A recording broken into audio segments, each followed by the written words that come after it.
What we see in some volunteer organizations who are structured in a way that you've got a president that's been elected for a year, or you got somebody who's in charge for a year, then they've got to find their replacement. Kind of builds in that succession planning type thing. Elizabeth, you're incoming president for Greater Ann Arbor SHRM. What sort of lessons can you take from those volunteer organizations who are kind of forced to do succession planning and apply them to the professional workspace? Yeah,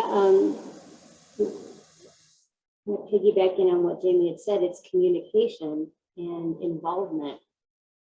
It's if any of you know, volunteering on a board, even though you have a good membership to draw from, not everyone is in a position to be able to participate. But many times they didn't see it in themselves. So tapping someone on the shoulder, and if they're not raising their hands, reaching out and canvassing the population. There's a certain percentage of your employee body who are just there. There's those who raise their hand right away and say, yes, I want to go for this opportunity, and how can I get there? And then you have others who are, your rock stars in what they're doing, but they're not really raising their hand. Ask them.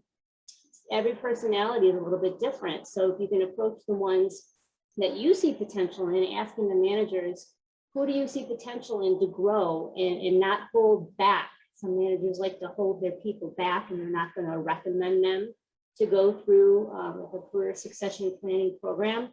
But if you have open communication and transparency, and tap some people on the shoulder and tell them, I see potential in you, that right there switches the light bulb in their head. And you've got someone who is now fully engaged and motivated. What do you have in mind? What do you see?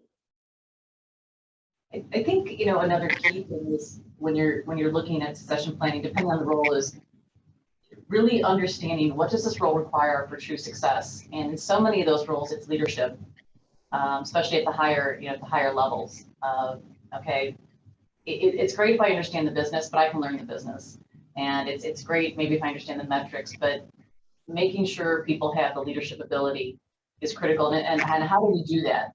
I'm sure, Mike and Aaron, maybe you've got some tools. I've worked with tools where, there's the DISC analysis, and there's a trimetrics that talks about motivation. But, I think it's really, really important that those people that are going to be in leadership positions, we've identified and have a track record of truly being great leaders.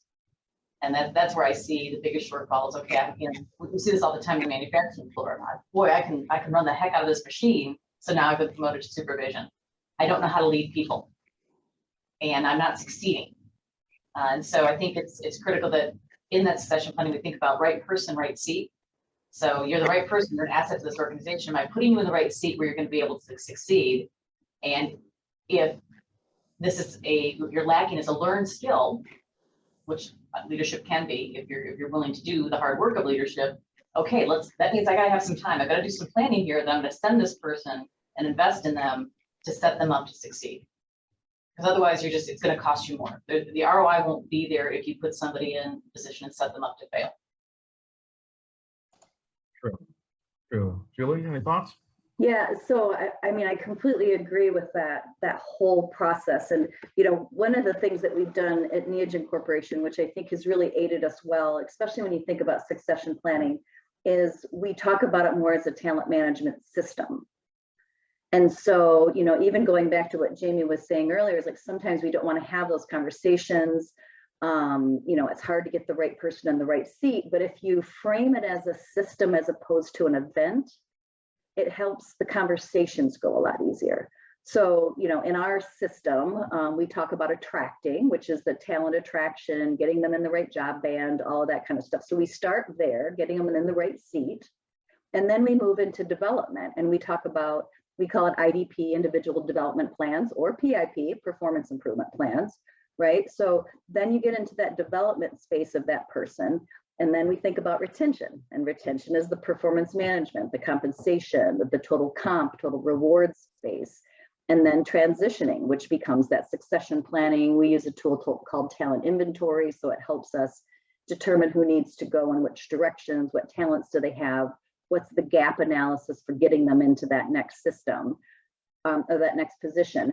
But I think when we talk about it as a system, it's just helped us have easier conversations, because I think one of the things that people fear about succession planning is that if I tell them they're ready for the next seat, or I'm developing them and something happens, I can't let them go because I've said these things, right? Well, you know, we all know we have to be careful on how we say things, but you know, it's kind of freed up our management team a little bit, because succession planning goes all the way down to the shop floor, right? It's the person who is the good machine operator that we don't want to promote into a machine operator supervisor. But with all of our positions, we have two tracks. We have technical and we have people. And so at every point, every person, we determine which track are you going to be on, because it's okay to be the best technical person we have. That's okay. And we have a lot of scientists, right? They may not be a good people leader. That's okay. That doesn't mean they don't grow here. And it doesn't mean we don't develop them here. So, you know, I mean, that might help, you know, as people start to kind of frame it, as think about it more as a system approach, as opposed to succession planning, because then it feels like, oh, HR is giving us one more program to do, right? So, you know, kind of framing it together, sometimes that helps. And then you can talk about that success cycle. So.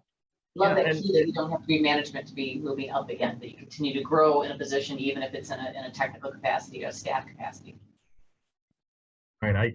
What I really love about the system approach as well is that, you know, not every time you're going to get the perfect person or the perfect card dealt to you to deal with that seat, that vacancy that you've got. And so doing a system approach allows you to help kind of stir the conversation, help develop that person, so that if it's not 100% fit now, maybe it is at some point in the future. Maybe it turns the square peg slightly more rounded for a round hole. Who knows what the case might be? But I love that systems approach. Anybody?